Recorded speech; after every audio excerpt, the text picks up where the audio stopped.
Hello everyone, welcome back to another video of Siblings Lifestyle.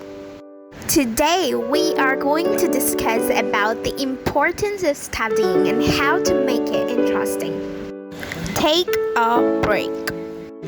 As per research, our brain can take only 45 minutes of matter and later it happens to throw away everything. So it's always recommended to take a break in between 15 to 20 minutes after every session of learning. Listen to good music. Music that is soothing and relaxing can help students to beat stress or anxiety while studying.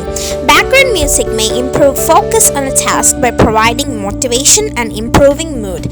During long study sessions, music can aid endurance.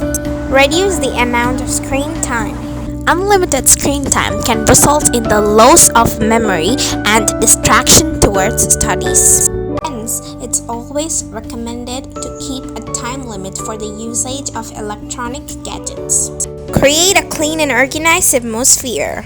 Scientific researchers have proved that a clean and organized atmosphere encourages the learning skills in students. Cleaning and organizing their rooms also helps in improving their creative skills. All these tips and hacks will help you to be an outstanding performer